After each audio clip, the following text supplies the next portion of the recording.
Cette dame riche a recruté une domestique sans savoir que c'est son enfant. Comment est-ce possible? Eh bien, c'est l'histoire que nous allons vous raconter. Chapitre Retrouvailles invisibles.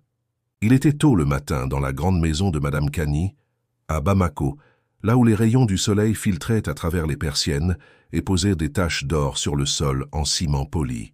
Maman Abbé, la gouvernante, marchait d'un pas vif dans le hall, réajustant les rideaux aux motifs traditionnels et rappelant d'une voix forte au jeune jardinier qui avait oublié de tailler les hibiscus autour de la cour. Ce jour-là, un taxi s'arrêta devant la grande grille de fer, décorée de motifs inspirés des masques d'Ogon.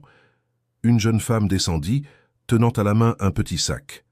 Elle s'appelait Awa. Awa venait de loin, d'un village au bord du Niger où le matin sentait encore l'eau de la rivière et le fumet des bouillies de mil, où les enfants couraient pieds nus sur la terre rouge et où les femmes tapaient le mil pour en faire la pâte.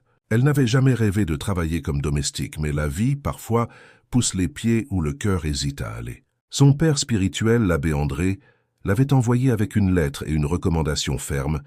Elle est sérieuse, propre, polie. Prenez-la. Maman Abbé déposa la lettre devant Madame Cani. Quand Awa entra dans la maison, elle fut frappée par le silence feutré, celui des grandes maisons bourgeoises où chaque objet semble retenu dans un ordre parfait. Madame Cani la regarda à peine. « Tu sais cuisiner ?» demanda-t-elle. « Oui, madame. »« Tu dors où on te dit. Tu parles quand on t'adresse la parole. Tu ne fais pas de bruit inutile. On t'a expliqué ?»« Oui, madame. » Ainsi fut scellé le commencement. Awa s'installa dans la petite chambre près de la buanderie, une pièce sans fenêtre avec un lit de métal et une armoire bancale. Elle y déposa soigneusement son sac et tout au fond, dans un mouchoir noué, un petit collier de perles rouges. Un souvenir de sa grand-mère, maman Sira, qui lui avait dit « C'est tout ce que j'ai pu sauver le jour où tu es arrivé. Garde-le. Un jour peut-être il te servira. » Ce soir-là, seule dans sa chambre, Awa reprit son souffle. Elle avait 23 ans, n'était ni fragile ni naïve, mais dans cette maison, quelque chose la dérangeait. Pas une menace, plutôt une sensation, comme si les murs l'observaient, comme si ses pas suivaient une trace invisible. Les jours passèrent. Awa apprit vite. Elle repassait les pagnes et foulards de Madame Cani avec une patience presque religieuse. Elle connaissait ses thés préférés, ses habitudes de lecture, ses silences. Les autres domestiques l'aimaient pour sa discrétion et sa gentillesse, mais on sentait en elle une gravité profonde, un passé trop lourd pour ses gestes. Madame Cani commença à remarquer Awa plus qu'elle ne l'aurait voulu. D'abord des détails, un sourire, un geste, un regard trop familier. Puis ce regard droit, calme, mais étrangement familier. Elle ne comprenait pas pourquoi cette jeune fille l'agaçait autant par moments et la touchait à d'autres. Elle lui rappelait quelqu'un. Mais qui? Un jour, Awa rangeait les tiroirs du salon, un meuble ancien que personne n'ouvrait depuis des mois. Entre des cartes postales et un vieux cahier de comptes, son doigt effleura un petit papier plié. Elle hésita à l'ouvrir. Finalement, elle le rangea dans le tiroir. Mais quelque chose avait été éveillé en elle. Les nuits suivantes, elle rêva d'eau, d'un fleuve immense, d'un panier flottant, de mains qui la laissaient partir. Chaque matin, elle reprenait son travail comme si de rien n'était. Maman Abbé l'observait en silence. Elle savait, mais attendait le moment. Elle priait plus souvent. Un soir, alors qu'Awa débarrassait la table, elle l'arrêta doucement.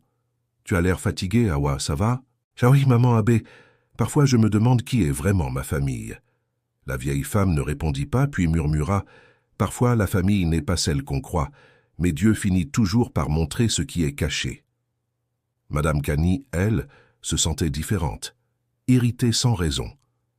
Elle fit venir un médecin, fit purifier la maison par une vieille devineresse qui brûla des feuilles et prononça des incantations. Rien ne changeait, jusqu'au jour où, en rangeant une armoire dans sa chambre, elle retrouva une petite boîte en cuir qu'elle n'avait pas touchée depuis des années. Un bonnet de bébé, un bracelet de fil, une photo déchirée. Le visage d'Awa lui revenait sans cesse. Awa, elle, ignorait encore tout de ce lien. Mais elle sentait que quelque chose se rapprochait, lentement, comme une marée invisible. Elle acheta un petit morceau de pagne rouge au marché, celui qu'on utilisait pour entourer les nouveau-nés, comme une protection. Le tissu, vieux et usé, semblait murmurer des histoires oubliées. Maman Abbé comprit immédiatement. « Ce pagne t'a vu avant que je te voie moi-même. » Hawa releva les yeux mais ne posa pas de questions.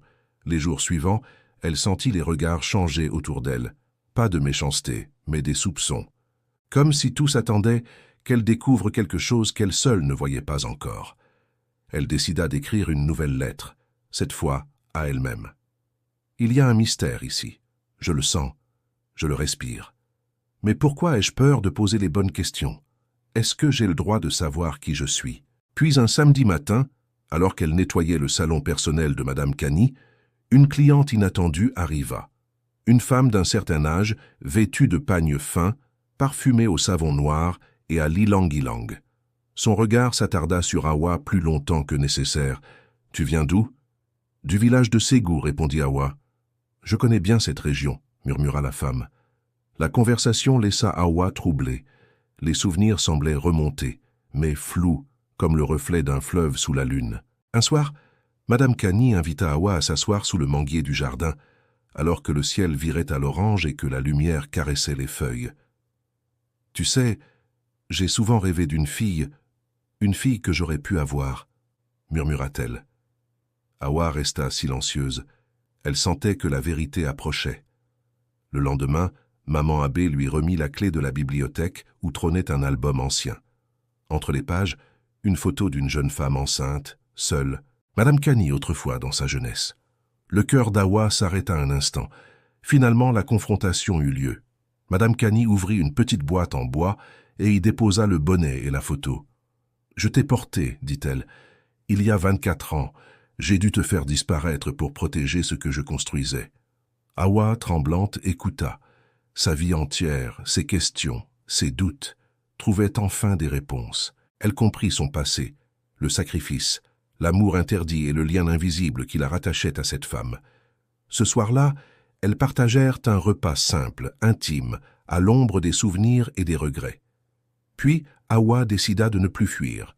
« Je suis là maintenant et je ne suis plus une étrangère. » Quelques mois plus tard, Hawa n'était plus domestique. Elle avait sa propre chambre près du bureau de sa mère, suivait des cours de gestion et commençait à comprendre qu'au bout de chaque disparition, chaque racine oubliée, la vie peut offrir un nouveau départ. Dans cette maison autrefois silencieuse, on entendait désormais la voix d'une mère, la voix d'une fille, et l'avenir prometteur d'une famille retrouvée.